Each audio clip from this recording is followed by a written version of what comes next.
नमस्कार, जय हिंद। स्वागत है आपका कर्मण्य एकेडमी के इस यूट्यूब चैनल पर।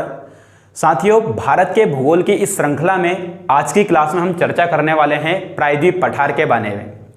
जानेंगे प्रायद्वीप पठार के बारे में, उसके कुछ महत्वपूर्ण भाग, जैसे कि आपने सुना होगा अरावली पर्वतमाला, सतपुड़ा पर्वतमाला, विंध्य पर्वतमाला, मालवा का पठार, गुजरात की पहाड़ियाँ, दक्कन का पठार, शिलोंग पठार, छोटा नागपुर का पठार एवं दक्षिण भारत में जो कुछ पर्वत पहाड़ियाँ हैं जैसे कार्डामम की पहाड़ी, नीलगिरी पर्वत, वेलिकोंडा, शेषाचालम, ऐसी अनेक सी पर्वत पहाड़ी एवं पठारों का क्षेत्र है।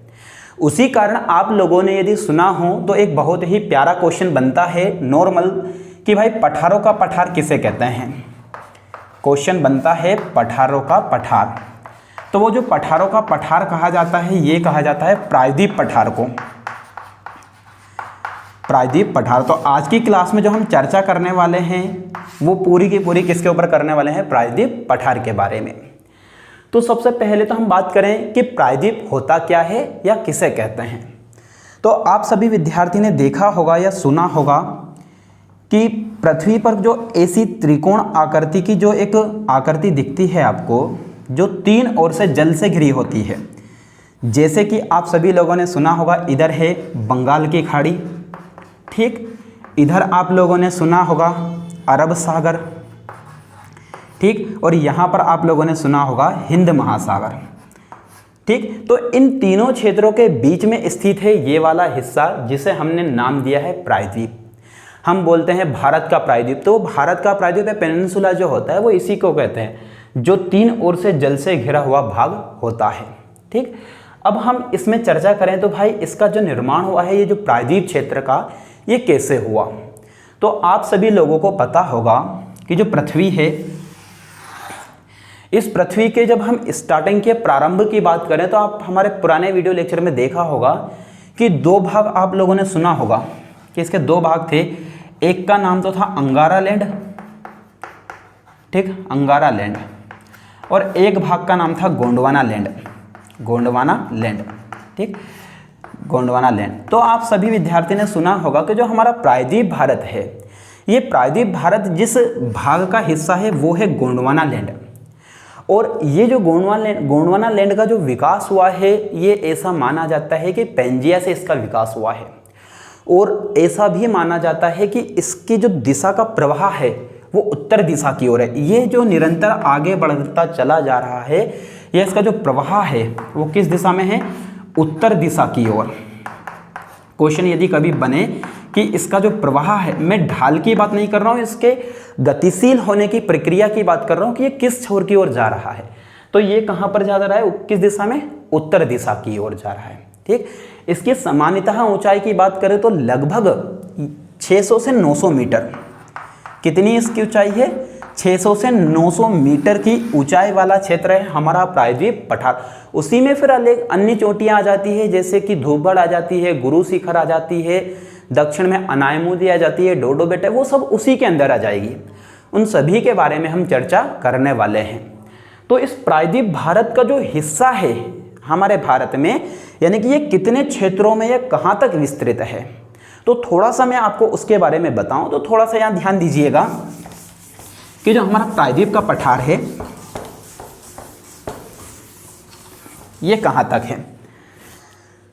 प्रायद्वीप के पठार में पूरा भारत का मैप बनाने से कोई हमको दिलचस्पी नहीं यहाँ पे, क्योंकि हमको केवल प्रायद्वीप भारत को पढ़ना है, ठीक ठीक। ये प्रायद्वीप भारत के पठार में आप देखोगे तो ये ऊपर वाला जो क्षेत्र है यहाँ पे, ये वाला हिस्सा, ये यहाँ पर जो भाग बना रहा हूँ मैं, ये है अरावली। यहाँ पर कौन सी पर्वतमाला है, अरावली पर्वतमाला, ठीक। यहाँ पर आप देखोगे तो यहाँ पर अपना राज्य आ जाता है गुजरात, और यहीं पर है गुजरात की पहाड़ियाँ। कौन सी पहाड़ी है, गुजरात की पहाड़ी, ठीक। ये जो हमारा हिस्सा हमने बनाया है, ये वाला भाग, इस पूरे भूभाग को, यानी कि इस वाले क्षेत्र को जो बोला जाता है वो बोला जाता है पश्चिमी घाट। इसे क्या बोला जाता है, पश्चिमी घाट।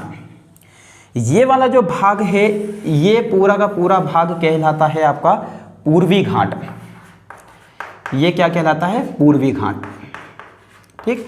अब हम इसी में आगे चर्चा करें तो मैंने आपको पुरानी क्लास में पढ़ाया था कि यहाँ पर हमने पढ़ा था उत्तर क्षेत्र में ट्रांस हिमालय, वृद्ध हिमालय, लघु हिमालय और शिवालिक हिमालय, और शिवालिक हिमालय के दक्षिण वाले भाग को हमने पढ़ा था उत्तर भारत का विशाल मैदान।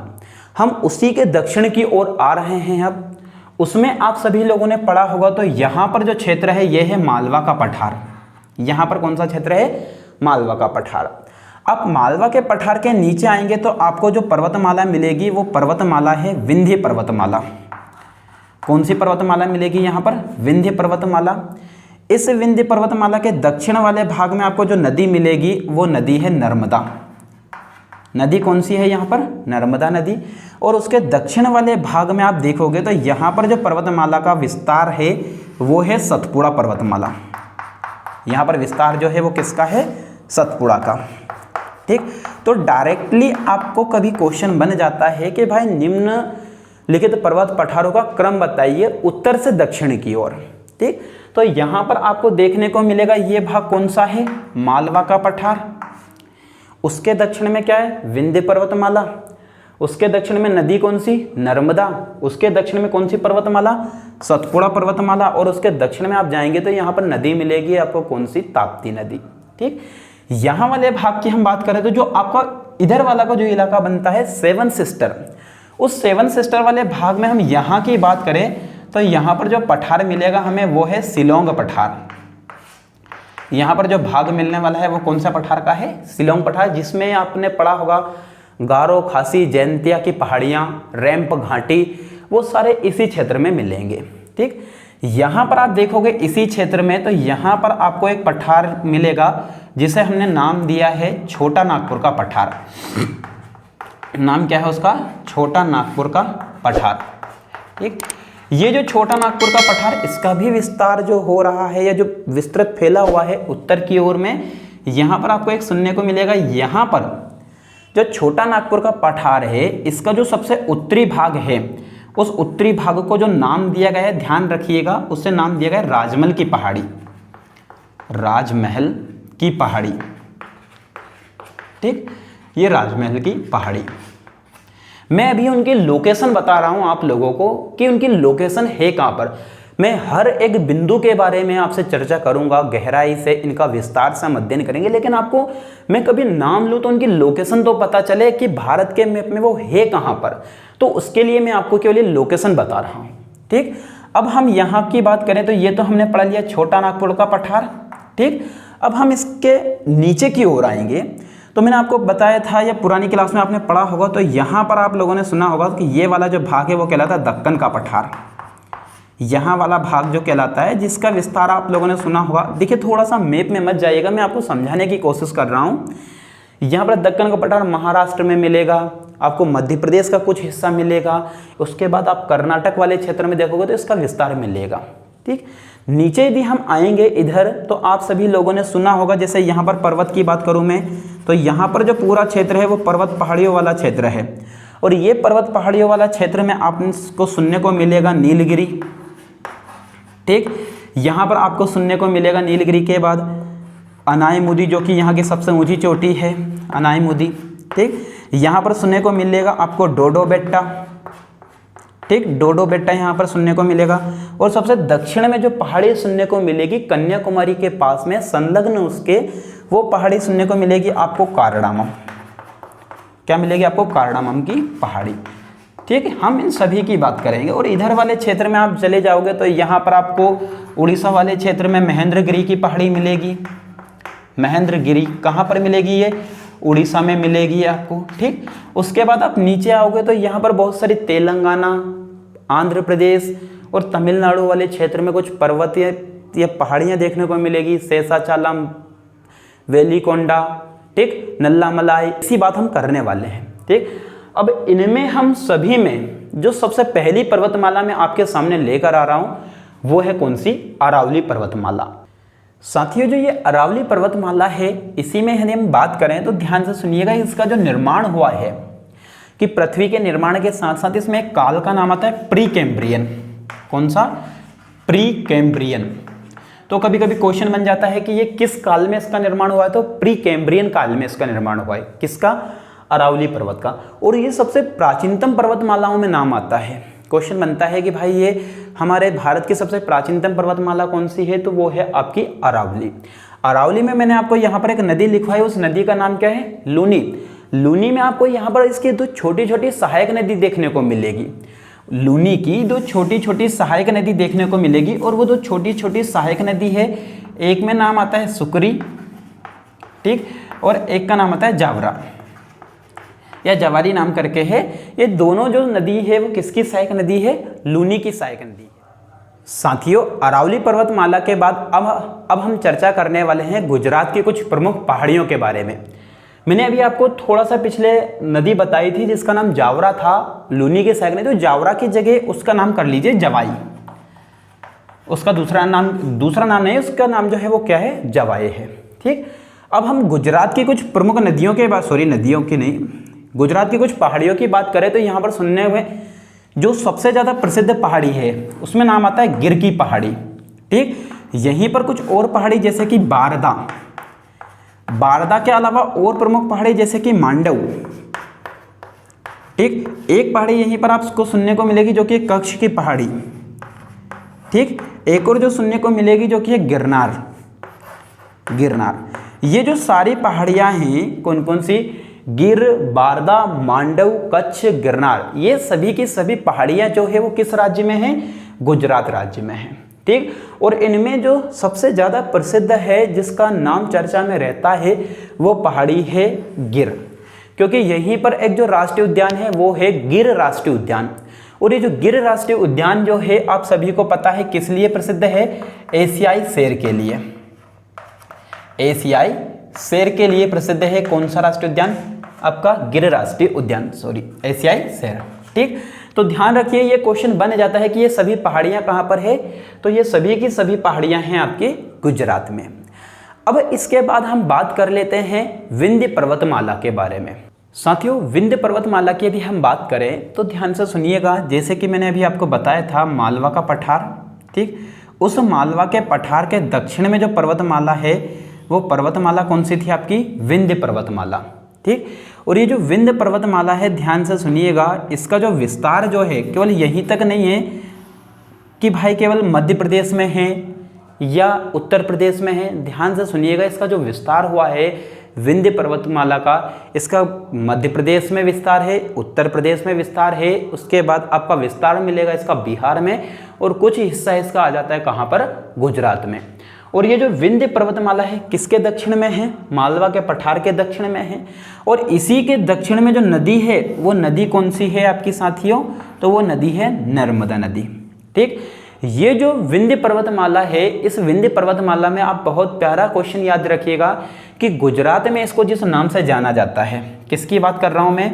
ये जो विंध्य पर्वतमाला है, इसको यदि गुजरात में जिस नाम से जाना जाता है वो नाम है जोबट हिल। नाम क्या है? जोबट हिल। तो क्वेश्चन पूछ लिया जाएगा कि भाई जोबट हिल किसका हिस्सा है? विंध्य पर्वतमाला का। कहाँ पर विस्तार है? गुजरात में, ठीक। और जो इसका एक हिस्सा है जो कि आप लोगों ने सुना होगा कैमूर, कि भाई कैमूर किसकी पर्वत श्रेणी या किसकी श्रेणी है या किसका भाग है? तो ध्यान से सुनिएगा, वो विंध्याचल का है, ठीक। और जो विंध्याचल या विंध्याचल का जो दूसरा नाम नहीं, जो हमने इसका भाग बताया कैमूर, ये कैमूर कहाँ पर है? आपकी बिहार में। यानी कि विंध्याचल को एक आप यूं कह सकते हैं कि बिहार में किस नाम से जानते हैं? कैमूर के नाम से, ठीक। और एक और नाम मिलता है इसी का जो भाग है जो कि भांडेर है, आप लोगों ने सुना होगा। तो ये भांडेर वाला जो क्षेत्र है ये आपका विस्तृत है मध्य प्रदेश में। तो आपको यहाँ पर 2 से 3 चीज देखने को मिल गई। एक तो जोबट हिल जो कि गुजरात में कहा जाता है, कैमूर बिहार में, भांडेर कहाँ पर? मध्य प्रदेश में। ये सारा का सारा क्षेत्र किसका है? विंध्य पर्वतमाला का। लेकिन ज्यादातर जो विस्तार है विंध्य पर्वतमाला का वो विस्तार कहाँ पर है? मध्य प्रदेश में, ठीक। यहीं पर से आप सभी लोगों को सुनने को मिलेगा कि जो विंध्य पर्वतमाला है, इस विंध्य पर्वतमाला में आपको कुछ पत्थर, जैसे कि यहाँ पर मैं आपको बता दूं बलवा पत्थर, ठीक, या फिर मैं बोलूँ संगमरमर, ऐसे पत्थर की उपलब्धता मिलेगी आपको कौन सी पर्वतमाला में? विंध्य पर्वतमाला के अंतर्गत। विंध्य पर्वतमाला की यदि हम एक और बात करें तो यहाँ पर सुनिएगा साथियों कि ये जो विंध्य पर्वतमाला है उत्तर भारत का जो विशाल मैदान है उसका और जो प्रायद्वीप भारत है इसका जल विभाजक का भी काम करती है। कौन? विंध्य पर्वतमाला। ठीक, अब हम इसके अलावा यहाँ पर जो हमारा पठार छूट गया है उसकी हम बात कर लें, जो कि कौन सा है? मालवा का पठार। तो आइए उसके बारे में हम थोड़ा सा देख लेते हैं, मालवा के पठार के बारे में। साथियों अब हम चर्चा करने वाले हैं किसकी? सतपुड़ा पर्वतमाला की। तो देखिए सतपुड़ा का जो विस्तार है वो कहाँ कहाँ पर हुआ है, तो मैं थोड़ा सा मैप बना दूं यहाँ पर।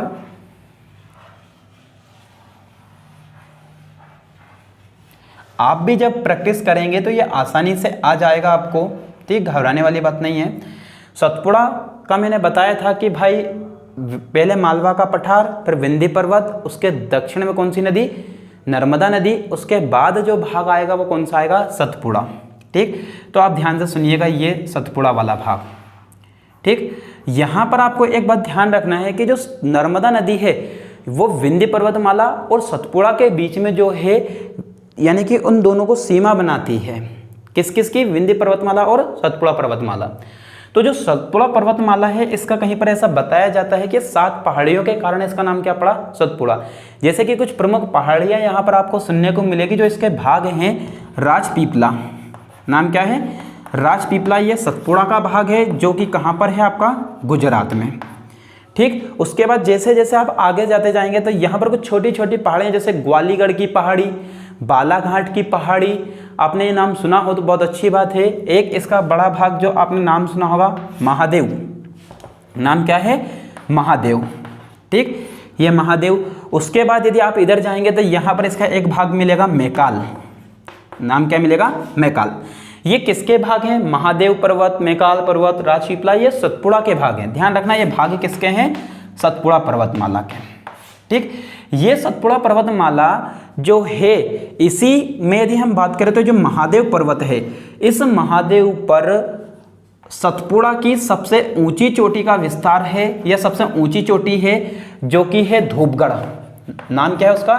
धूपगढ़, जो कि 1350 मीटर ऊंची है। ध्यान रखना कितनी मीटर ऊंची है? 1350। तो यहाँ पर बहुत प्यारा क्वेश्चन बनता है। वो बहुत प्यारा क्वेश्चन ये बनता है कि धूपगढ़ जो चोटी है ये किस पर्वत पर है? तो ध्यान रखना महादेव पर, और महादेव हिस्सा किसका है? सतपुड़ा का। ठीक, और ये जो धूपगढ़ है, ध्यान रखना ये किस राज्य में है? मध्य प्रदेश में। तो मध्य प्रदेश की भी सबसे ऊंची चोटी यदि पूछिए आपसे तो वो कौन सी होगी? धूपगढ़ होगी। ठीक, तो यहीं पर एक हिल स्टेशन है, पंचमढ़ी हिल स्टेशन किसके पास है? धूपगढ़ के पास ही। यदि हम सतपुड़ा की बात करें तो सतपुड़ा के दक्षिण में जो नदी है उस नदी का नाम है ताप्ती। नदी का नाम क्या है? ताप्ती। तो यहाँ पर 2 चीजें आपको देखने को मिली कि एक तो नर्मदा नदी और ताप्ती नदी के दोनों के बीच में जो है वो कौन सी पर्वतमाला है? सतपुड़ा है। ठीक, यहाँ पर एक बात ध्यान से सुनिएगा, ये जो सतपुड़ा है ये ब्लॉक पर्वत का उदाहरण है। कभी एग्जाम में पूछा जाए तो किस पर्वत का उदाहरण है? ये ब्लॉक पर्वत का उदाहरण है। कौन सी पर्वतमाला? सतपुड़ा पर्वतमाला। ठीक, यदि इसी सतपुड़ा पर्वतमाला में हम बात करें इस मैकाल वाले भाग की, तो ध्यान से सुनिएगा, इस मैकाल का जो पठार है इसी में आपको क्षेत्र मिलेगा अमरकंटक। क्या मिलेगा? अमरकंटक। और यही मैकाल की सबसे ऊंची चोटी जो है वो कौन सी है? अमरकंटक। ठीक, और दूसरी बात यहाँ पर ध्यान से सुनिएगा कि जो अमरकंटक वाला भाग है यहीं से उद्गम हुआ है 2 से 3 प्रसिद्ध नदियों का, जो सबसे ज्यादा चर्चा में रहती है, जिसका नाम आप सभी लोगों ने सुना होगा। तो मैं यहाँ पर बताऊं आपको, एक तो है नर्मदा, एक है सोन और एक है जोहिला। कौन कौन सी नदी है? नर्मदा है, सोन है, जोहिला। इनका जो उद्गम हुआ है वो कहाँ से हुआ? अमरकंटक के पठार से। तो जो नर्मदा नदी है वो तो आपकी पूर्व से पश्चिम दिशा की ओर प्रवाहित होती है, सोन नदी उत्तर दिशा की ओर प्रवाहित होती है। तो ये कुछ फैक्ट हैं, और वो किससे संबंधित है? आपके सतपुड़ा पर्वतमाला से। ठीक, तो अभी इसमें आपने जाना क्या? एक तो सतपुड़ा पर्वतमाला, विंध्य पर्वतमाला, मालवा का पठार, अरावली पर्वतमाला। आने वाली क्लास में जो प्रायद्वीपीय पठार है इसके जो भी भाग बचे हुए हैं उसकी हम चर्चा करेंगे। जय हिंद, जय भारत।